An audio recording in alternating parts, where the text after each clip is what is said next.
Remote work is dangerous. True or false?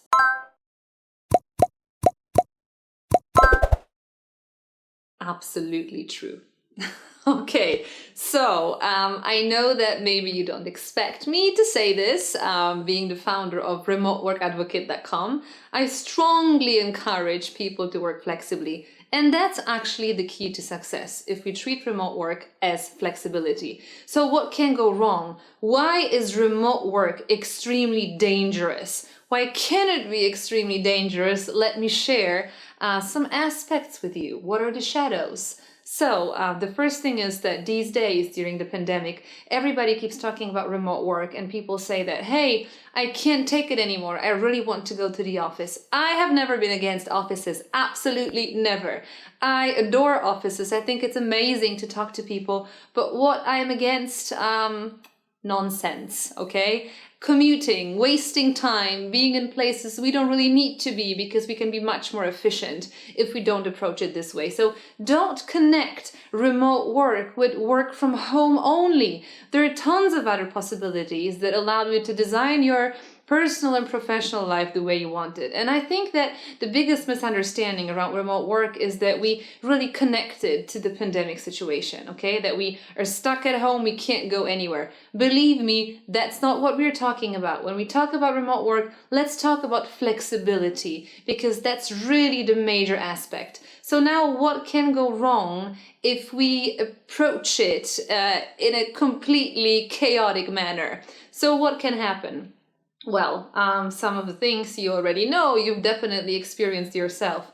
Isolation, wow, staying home alone, not seeing other people, that's dramatic, okay? Then we can't really organize our time. We work more, we work longer hours because we cannot disconnect, okay? Then another thing is that we are dragged into tons of remote meetings, video meetings, phone calls that don't really add much value, and they really just waste our time, okay? So this is really dangerous, and that discourages people. Well, not to forget the legal aspect, okay? So if you don't hire people lawfully, you're going to have tons of problems in the end. Believe me, the fact that something is working well now, well, that doesn't mean that it's working too well, okay? In the end, everything is good as long as nothing bad happens. And that brings us to health and safety. So health and safety, that's an aspect which makes remote work extremely dangerous if we don't tackle it proactively. Another aspect is data leakage. So people tend to work from their laptops using public Wi-Fi.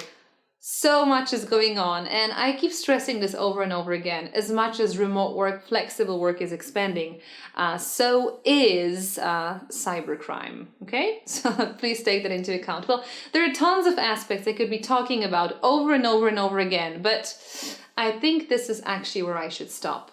So if you are really willing to avoid all these problems proactively, if I can give you a hint of mine, before you rush into remote work implementation, because everybody does it these days.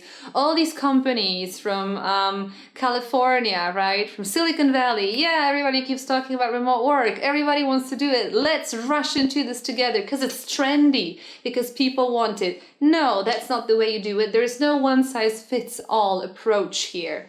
We should tackle it strategically to make sure that it's a win-win solution for both the company and the team.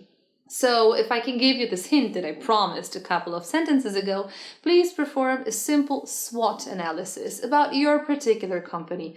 Think about your business case. Ask yourself the why. Why is my company willing to embrace remote work, flexible work, hybrid work, or just foster home office, okay? And then when you perform the SWOT analysis, think about the strengths, think about the weaknesses, think about the opportunities, and think about the risks, okay? And then you'll be able to evaluate, okay, this is what I can gain, this is what I can lose. Well, and after that, obviously, if you're looking for more hints on how to approach it correctly in terms of its implementation, feel free to visit remoteworkadvocate.com for tons of articles and other content on how to structure its implementation. Thanks.